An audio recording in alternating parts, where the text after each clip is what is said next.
Mandibulise kuni bathandi bezemidlalo eMzantsi Afrika, ingakumbi kuni balandeli bebhola elikhulu ke laseMzantsi Afrika. Baphulaphuli ke lapha sawuthetha ngemeko kaSibongiseni Mthethwa, uOks ngokwakhe. Indaba kaSibongiseni Mthethwa ithi ke baphulaphuli naye icontract yakhe iyafikelela esiphelweni apha kuJuni ke walo nyaka. Umfana omdala okwenyanga zakhe zokugqibela zecontract yakhe pha kwiqela leKaizer Chiefs.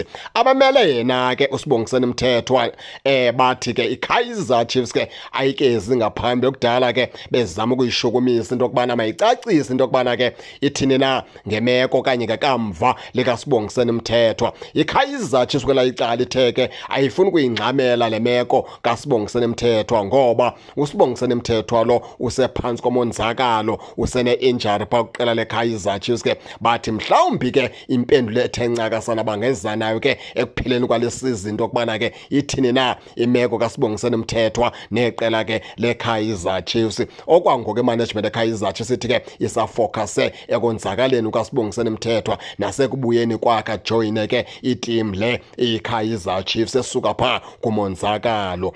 Itsho ke into ithi management eKaizer Chiefs ke ayikayingxameli ukuyiphendula ke imeko ke yekamva likaSibongiseni Mthethwa kunye neKaizer Chiefs. Nangona ke icontract ke kaMthethwa iphelelwa pha ngoJuni walonyaka, amakhosi wona athi mhlawumbi angacacisa banzi ngemeko kaSibongiseni Mthethwa ekupheleni kwale season. Ithi ke lento uSibongiseni Mthethwa umfana omdala mhlawumbi wawuqhuba igqibezela ezinyanga zishiyekileyo kwicontract yakhe neKaizer Chiefs. Kwale ke pha emveni kwesizini baqale bahlale phansi ke ngoku baxoxisane neKaizer Chiefs lokubana ke babhekisana na kweliphi icala bobabini. Nangona ke abamele uSibongiseni Mthethwa bona besithi ke bebeyipusha into okubana ke iKaizer Chiefs ithi khale zicacise into okubana ke ithini na ngekamva likaSibongiseni Mthethwa. Na ukhumbula into okubana ke uSibongiseni Mthethwa lo ngomnye ke weplayers besuka pha kwiqela ke leStellenbosch pha ngo-2023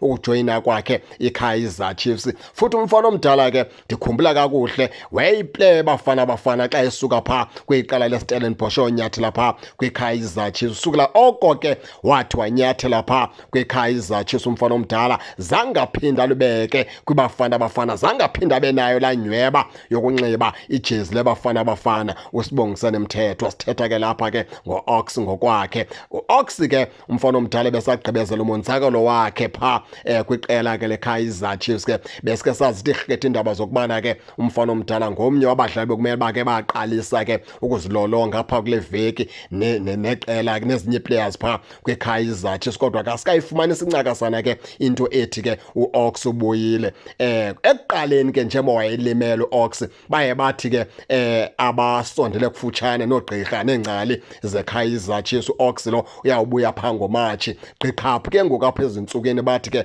ungomnye wabadlali bemele bakhe uyabuya kule veki aqalise ukuzilolonga neeplayers ke zeKaizer Chiefs. Kodwa ke asikayifumani into okubana ke ude wabe ke uyabuya. Into ebalulekileyo into okubana ke iKaizer Chiefs ke ayikezi ngaphambili icacise ngekamva likaSibongiseni Mthethwa. Injalo ke baphulaphuli ke nani ningake ningene nitshone into okubana ke niva njani, nize ke ningakhohlwa kusubscribe kule channel ukuze ningaphoswa zezemidlalo endizanothulela zona kwixa elizayo kakuhle babukeli.